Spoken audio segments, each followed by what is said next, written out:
All right, everyone. Now we have to talk about House Bill 931 that just got signed down in Florida and DeSantis' comments with regards to soul prep. Now, what this bill effectively does is in public universities and colleges, they're going to have a system whereby individuals can volunteer as school chaplains to give mental health advice, counseling effectively to students. These are volunteer positions. There's no pay. That does play a role in my opinion on it, by the way. It is non-denominational. That is that literally anyone can volunteer for it. There's basically a background check to make sure they're not Chester the Molester, and then you can go and minister to students. Now, I have, as usual, a nuanced opinion on this. The ACLU and a bunch of other groups are saying this blatantly violates the First Amendment. Oh my God, they're going to be evangelizing on campus. I would like to point out, an atheist could show up and be a school chaplain, wearing the atheist shirt and you know, praising Dawkins and all of these other things, and sign up to be a school chaplain.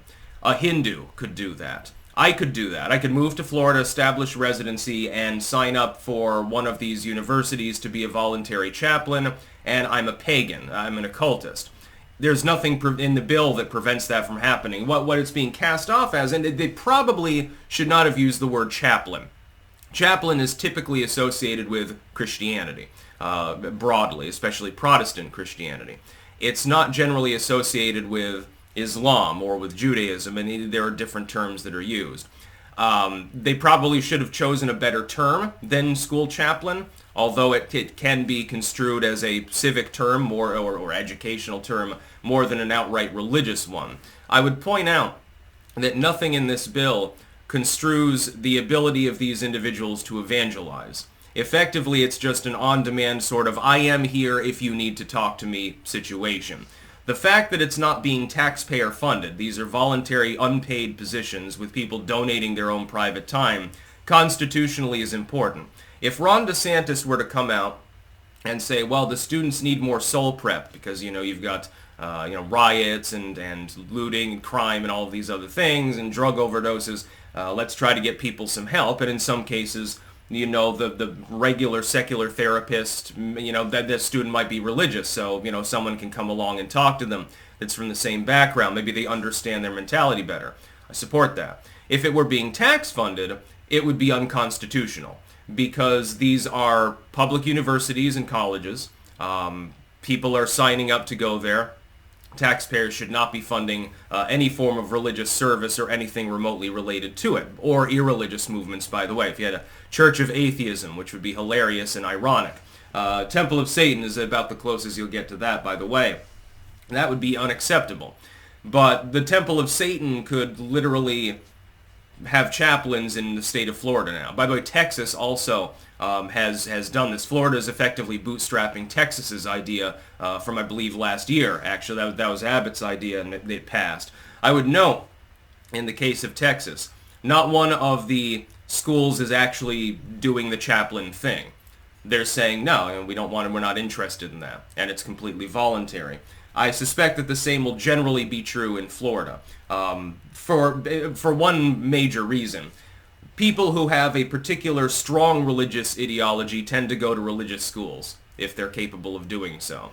So the proportion of people in a public university, a non-denominational one that's not a religious university or college, the proportion of people that have strong religious intuitions there is going to tend to be less. Yes, there will be people on campus that are hardcore Islamist, that are Orthodox Jew, that are really fire and brimstone Christian, a really, really fanatic Catholic, someone that, you know, does not like Vatican 2.0. As a pagan, I tend to agree with them, actually, which is, again, very funny and ironic. While they will be there, the proportion is lower. The demand for such a thing would be less. Offering it as an opportunity for universities and colleges to promote that option, though, I don't believe is unconstitutional. The schools are not being compelled, that's number one. Nobody's compelled to take up those that therapy or that counseling, number two. There's no tax funding involved, number three. Now, to the second point, though. I think the idea that soul prep is going to stop crime or take care of the mental health crisis is ludicrous. So while I don't have a problem with it on a legal basis, I just think that it's not necessarily pragmatic. It's basically a pointless idea. It'll help some people, but to what extent? And then you have to file a legal, I mean, guaranteed that DeSantis will be injuncted by a court or something like that. The state will definitely be sued over this House bill. This proposal going through will lead to litigation. Some of those groups will litigate from the concept that it's unconstitutional. Now, that should be thrown out in court because quite clearly it's not. But arguing against its pragmatism certainly would make sense. I mean, that's not a legal argument. I understand that. But what's the point would be my point, actually. I think Ron DeSantis is doing this mainly for political reasons. Florida's a more religious state than the media. And so it sort of makes sense. And when people hear chaplain, they assume that it'll be Christian. So various Christian ministers and stuff will volunteer their time. They'll go to the campus, and then they'll begin evangelizing the students. What do you know about? Here's the other non-pragmatic part. Okay, you want to give soul prep. You want to save souls or whatever. You want a convert seed. Even if they were, it would backfire. What happens when a minister goes to a college campus and sits on a soapbox and starts rambling about Jesus? Who gathers around? Is it people who are open to the idea, or people who find it to be a funny spectacle and start mocking them? I remember that happened at UVM when I was there, one of the most far-left universities, and there was this this preacher who literally set up a soapbox, in the literal sense, right in one of the little, it wasn't in the green, it was in one of the little parks out behind Harris Millis, I think it was, in that general neck of the woods. I think it was on the athletic campus. And he was preaching and saying, you're going to go to hell and come to Jesus and all of these other things. It was fire and brimstone. I think he might have been a Baptist or something like that, trying to save souls. What happens? There's a handful of people around. Most people who look at him roll their eyes and just walk off. They got to go to class and shit like that. And others gather around, but most of them, they weren't listening to it like, amen, amen, or anything like that. They were just sort of observing the spectacle. Some of them were recording the spectacle because it's funny. I wish I had a smartphone at the time capable of doing so. I had a brick phone. That would have been one of the few times that having a smartphone would be useful. Something interesting, some lunatic is shouting about religion, and so you record them and then you chuckle about it and put it on the internet because it's funny to do so. That would have been fun. And then getting mocked. Certain atheistic students and so forth, students that, I was there. I was just laughing. I thought it was hilarious. But it's not going to change anyone's mind anyway. This is an offering for students that already have that religious proclivity. So you're a Catholic.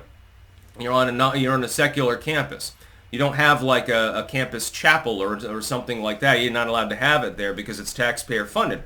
But now you can have this priest come in, be a chaplain at the school as well, and minister to people there. Instead of you having to, drive a mile away in order to go to the Catholic service, you can get that counseling there. It's for convenience sake in part. And if you have a campus, like let's say you had this in Michigan, some of those campuses, most of the chaplains would be Islamic. Well, who cares? Most of the students are Islamic. Who fucking cares? If I'm going to college and I know there's a chaplain on campus and let's say they're a Mennonite or something like that, what do? I just don't go over and ask them for counseling advice. And if they try to proselytize me, I chuckle and I walk away. They're not forcing you to listen to what they have to say unless they're literally following you around saying, no, you must come to Jesus. No, please come to the Lord. In which case it's harassment, and they'd probably get suspended as a chaplain. Unless they're doing that, who cares?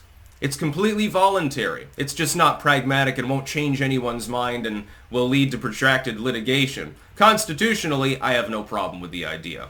That's about all. Peace out.